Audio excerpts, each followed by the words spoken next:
Welcome to Talking Art Encyclopedia. Subscribe now and let's start the conversation. The Reith Lectures.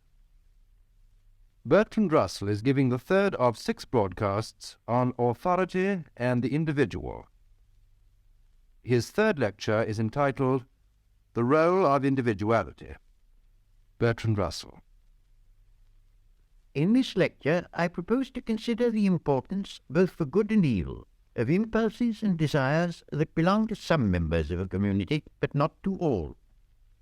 In a very primitive community, such impulses and desires play very little part. Hunting and war are activities in which one man may be more successful than another, but in which all share a common purpose. So long as a man's spontaneous activities are such as all the tribe approves of and shares in, his initiative is very little curbed by others within the tribe, and even his most spontaneous actions conform to the recognized pattern of behavior. But as men grow more civilized, there comes to be an increasing difference between one man's activities and another's, and a community needs, if it is to prosper, a certain number of individuals who do not wholly conform to the general type. Practically all progress, artistic, moral, and intellectual, has depended upon such individuals, who have been a decisive factor in the transition from barbarism to civilization. If a community is to make progress, it needs exceptional individuals whose activities, though useful, are not of a sort that ought to be general. There is always a tendency in a highly organized society for the activities of such individuals to be unduly hampered. But on the other hand, if the community exercises no control, the same kind of individual initiative, which may produce a valuable innovator, may also produce a criminal. The problem, like all those with which we are concerned, is one of balance. Too little liberty brings stagnation, and too much brings chaos. There are many ways in which an individual may differ from most of the other members of his herd. He may be exceptionally anarchic or criminal. He may have rare artistic talent. He may have what comes in time to be recognized as a new wisdom in matters of religion and morals, and he may have exceptional intellectual powers. It would seem that from a very early period in human history, there must have been some differentiation of function. The pictures in the caves in the Pyrenees, which were made by Paleolithic men, have a very high degree of artistic merit, and one can hardly suppose that all the men of that time were capable of such admirable work. It seems far more probable that those who were found to have artistic talent were sometimes allowed to stay at home making pictures while the rest of the tribe hunted. The chief and the priest must have begun from a very early time to be chosen for real or supposed peculiar excellencies. Medicine men could work magic, and the tribal spirit was in some sense incarnate in the chief. But from the earliest time, there has been a tendency for every activity of this kind to become institutionalized. The chieftain became hereditary, the medicine men became a separate caste, and recognized bards became the prototypes of our poets laureate. It has always been difficult for communities to recognize what is necessary for individuals who are going to make the kind of exceptional contribution that I have in mind. Elements of wildness, of separateness from the herd, of domination by rare impulses, of which the utility was not always obvious to everybody. In this lecture, I wish to consider both in history and in the present day the relation of the exceptional man to the community, and the conditions that make it easy for his unusual merits to be socially fruitful. I shall consider this problem first in art, then in religion and morals, and finally in science. The artist does not in our day play nearly so vital a part in public life as he has done in many former ages. There is a tendency in our days to despise a court poet, and to think that a poet should be a solitary being proclaiming something that Philistines do not wish to hear.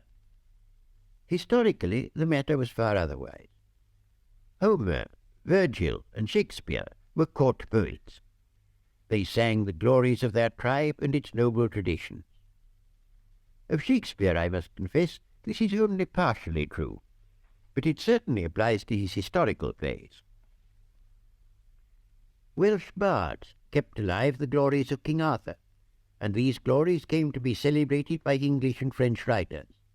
King Henry II encouraged them for imperialistic reasons. The glories of the Parthenon and of the medieval cathedrals were intimately bound up with public objects. Music, though it could play its part in courtship, existed primarily to promote courage in battle, a purpose to which, according to Plato, it ought to be confined by law. But of these ancient glories of the artist, little remains in the modern world, except the piper to a Highland regiment. We still honour the artist, but we isolate him. We think of art as something separate, not as an integral part of the life of the community.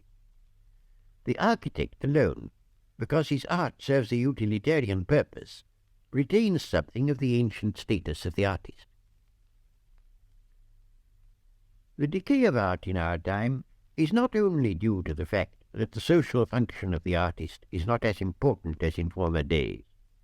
It is due also to the fact that spontaneous delight is no longer felt as something which it is important to be able to enjoy. Among comparatively unsophisticated populations, folk dances and popular music still flourish, and something of the poet exists in very many men. But as men grow more industrialized and regimented, the kind of delight that is common in children becomes impossible to adults, because they are always thinking of the next thing, and cannot let themselves be absorbed in the moment.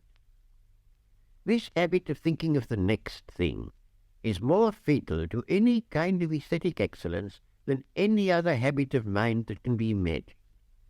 And if art in any important sense is to survive, it will not be by the foundation of solemn academies, but by recapturing the capacity for whole-hearted joys and sorrows, which prudence and foresight have all but destroyed.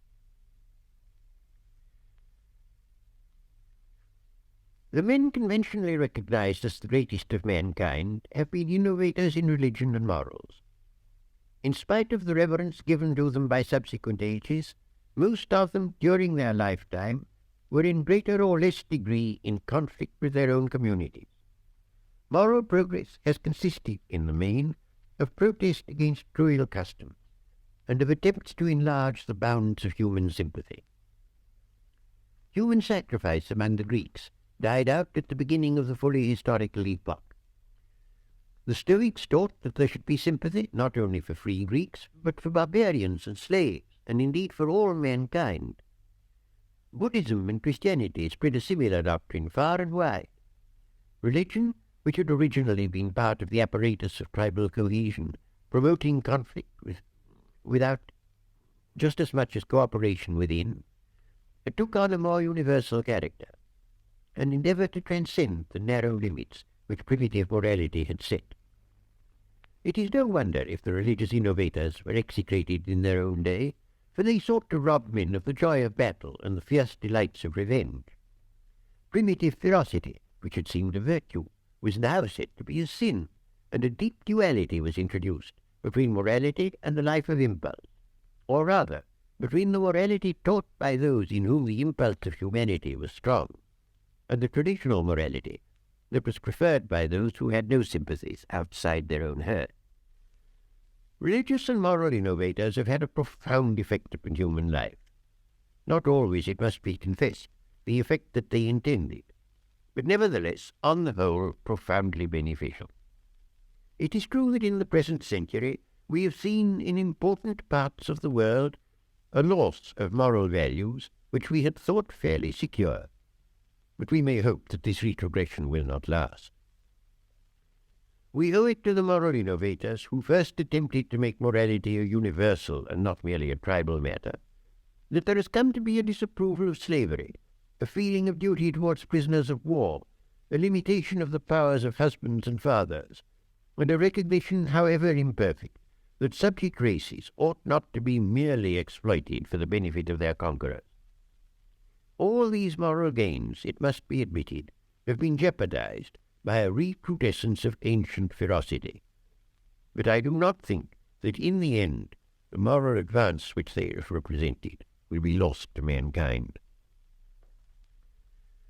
The prophets and sages who inaugurated this moral advance, although for the most part they were not honoured in their own day, were nevertheless not prevented from doing their work.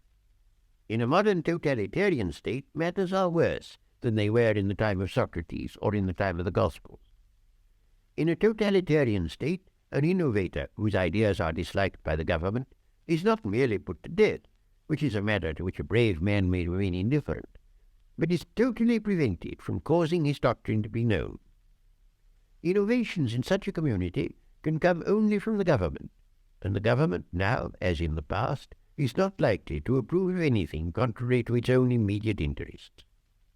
In a totalitarian state, such events as the rise of Buddhism or Christianity are scarcely possible, and not even by the greatest heroism can a moral reformer acquire any influence whatever. This is a new fact in human history, brought about by the much increased control over individuals which the modern technique of government has made possible. It is a very grave fact, one which shows how fatal a totalitarian regime must be to every kind of moral progress. In our own day, an individual of exceptional powers can hardly hope to have so great a career or so great a social influence as in former times if he devotes himself to art or to religious and moral reform. There are, however, still 4 careers which are open to him. He may become a great political leader like Lenin. He may acquire vast industrial power like Rockefeller. He may transform the world by scientific discoveries, as is being done by the atomic physicists. Or finally, if he has not the necessary capacities for any of these careers, or if opportunity is lacking, his energy, in default of other outlet, may drive him into a life of crime. Criminals in the legal sense seldom have any influence upon the course of history, and therefore a man of overweening ambition will choose some other career if it is open to him. The rise of men of science to great eminence in the state is a modern phenomenon. Scientists, like other innovators, had to fight for recognition. Some were banished, some were burnt, some were kept in dungeons. Others merely had their books burnt. But gradually it came to be realized that they could put power into the hands of the state. The French revolutionaries, after mistakenly guillotining Lavoisier, employed his surviving colleagues in the manufacture of explosives.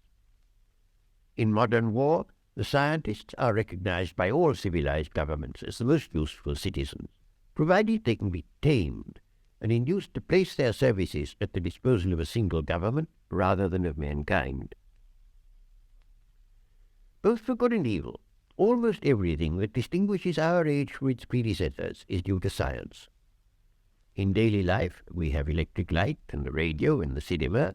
In industry, we employ machinery and power which we owe to science. Because of the increased productivity of labor, we are able to devote a far greater proportion of our energies to wars and preparations for wars than was formerly possible, and we are able to keep the young in school very much longer than we formerly could. Owing to science, we are able to disseminate information and misinformation through the press and the radio to practically everybody. Owing to science, we can make it enormously more difficult than it used to be for people to escape from a government which dislikes them. The whole of our daily life and our social organization is what it is because of science. The whole of this vast development of science is supported nowadays by the state. But science grew up originally in opposition to the state, and where, as in Russia, the state has reverted to an earlier pattern, the old opposition would appear again if the state were not omnipotent to a degree undreamt of by the tyrants of former ages. The position of science in the past was by no means surprising.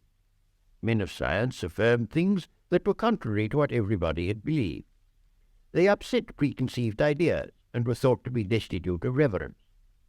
Anaxagoras taught that the sun was a red-hot stone, and that the moon was made of earth. For this impiety he was banished from Athens. For was it not well known that the sun was a god and the moon a goddess?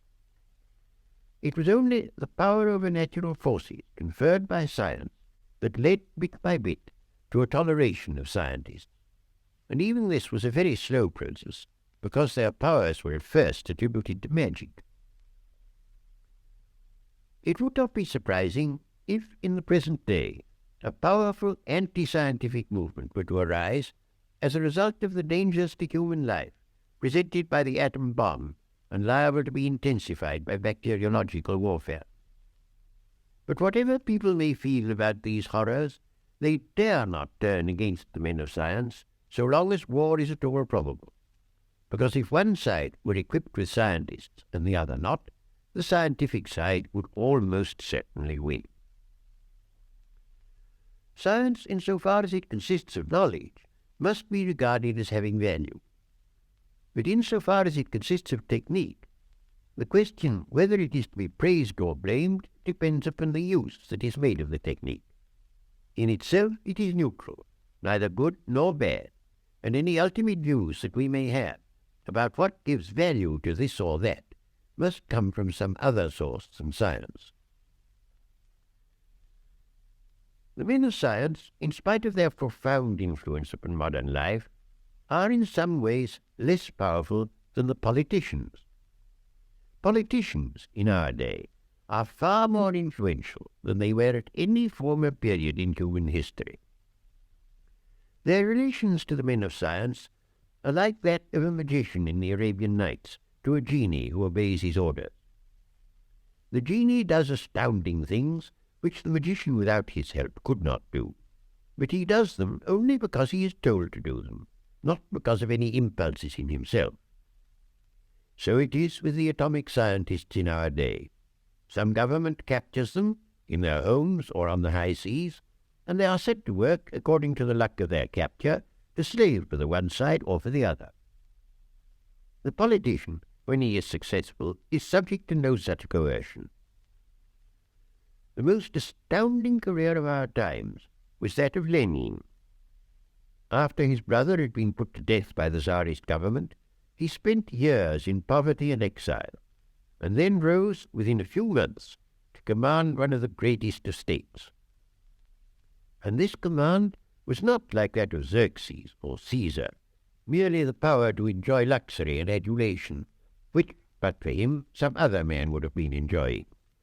It was the power to mould a vast country according to a pattern conceived in his own mind, to alter the life of every worker, every peasant, and every middle-class person, to introduce a totally new kind of organization, and to become throughout the world a symbol of a new order, admired by some, execrated by many, but ignored by none.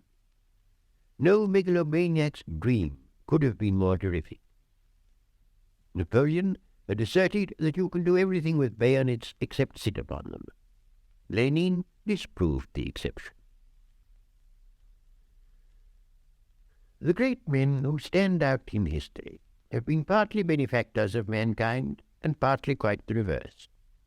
Some, like the great religious and moral innovators, have done what lay in their power to make men less cruel towards each other and less limited in their sympathies. Some, like the men of science, have given us a knowledge and understanding of natural processes, which, however it may be misused, must be regarded as in itself a splendid thing. Some, like the great poets and composers and painters, have put into the world beauties and splendours which, in moments of discouragement, do much to make the spectacle of human destiny endurable.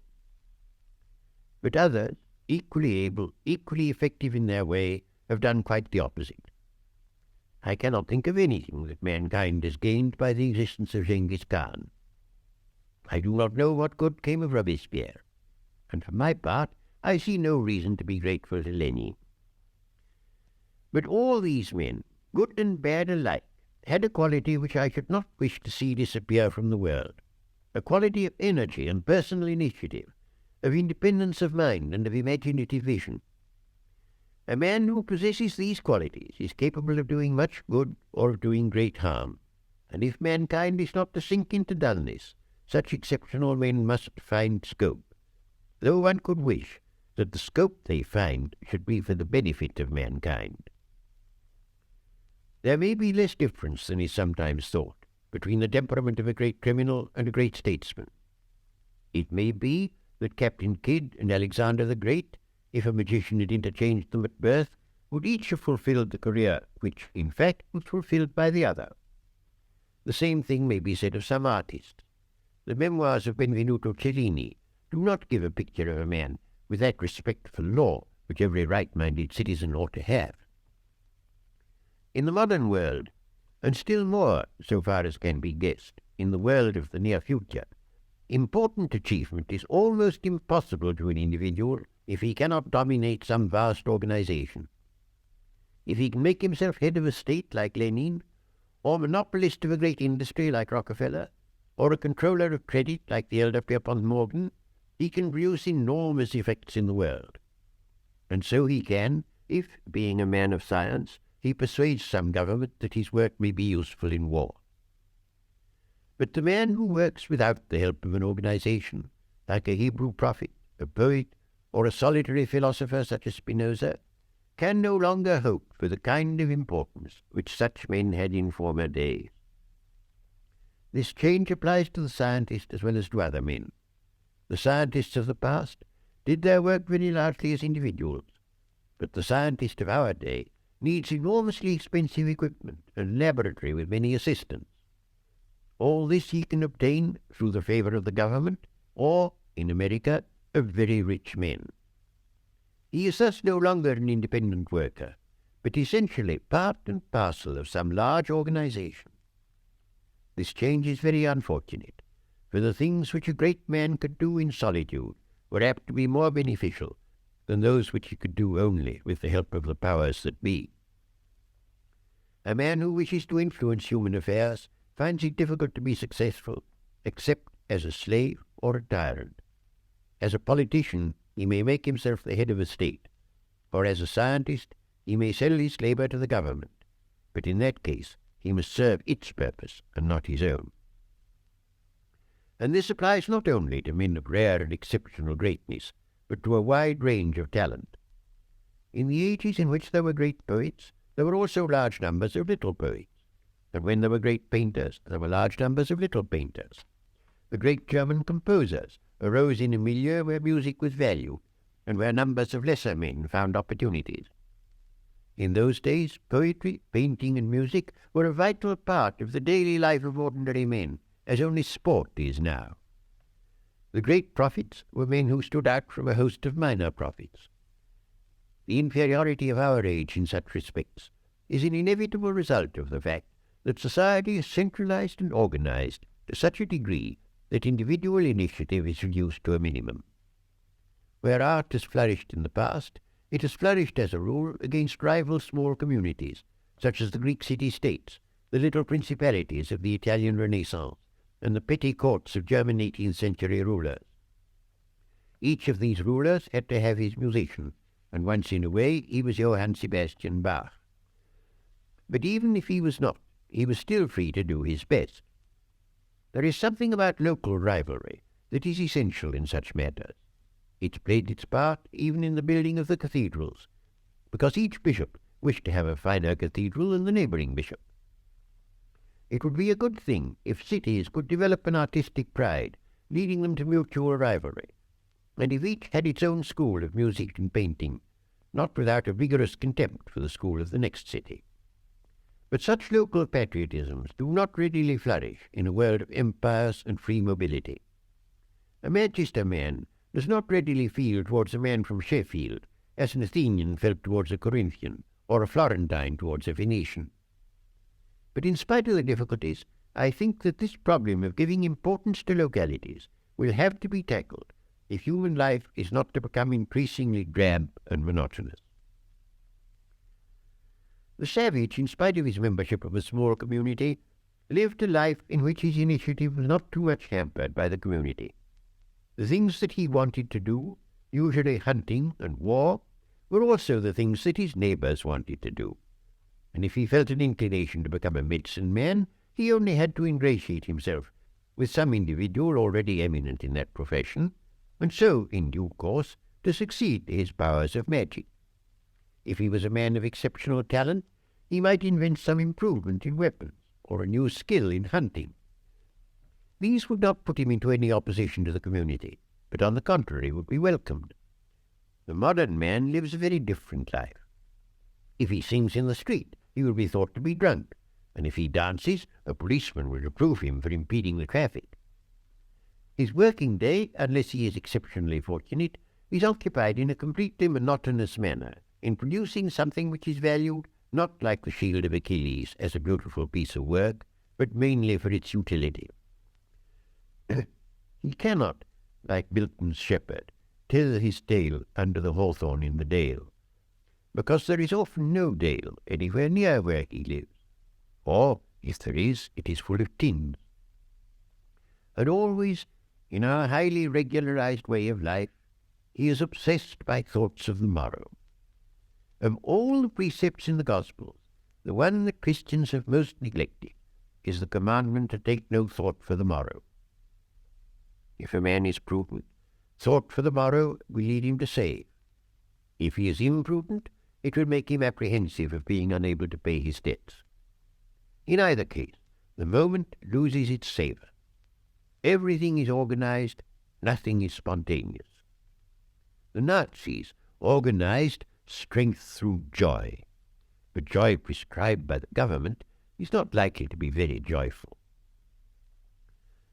In those who might otherwise have worthy ambitions, the effect of centralization is to bring them into competition with too large a number of rivals, and into subjection to an unduly uniform standard of taste. If you wish to be a painter, you will not be content to pit yourself against the men with similar desires in your own town. You will go to some school of painting in a metropolis, where you will probably conclude that you are mediocre, and having come to this conclusion, you may be so discouraged that you are tempted to throw away your paintbrushes and take to money-making or to drink, for a certain degree of self-confidence is essential to achievement. In Renaissance Italy, you might have hoped to be the best painter in Siena, and this position would have been quite sufficiently honourable. But you would not now be content to acquire all your training in one small town. We know too much and feel too little. At least we feel too little of those creative emotions from which good life springs. In regard to what is important, we are passive. Where we are active, it is over trivialities. If life is to be saved from boredom, relieved only by disaster, means must be found of restoring individual initiative, not only in things that are trivial, but in the things that really matter. I do not mean that we should destroy those parts of modern organization upon which the very existence of large populations depends, but I do mean that the organization should be much more flexible, more relieved by local autonomy, and less oppressive to the human spirit through its impersonal vastness than it has become through its unbearably rapid growth and centralization, with which our ways of thought and feeling have been unable to keep pace. Bertrand Russell has been speaking on the role of individuality, the third of the BBC's Reith Lectures on authority and the individual. Thanks for watching. If you enjoyed this video, please like and subscribe for more.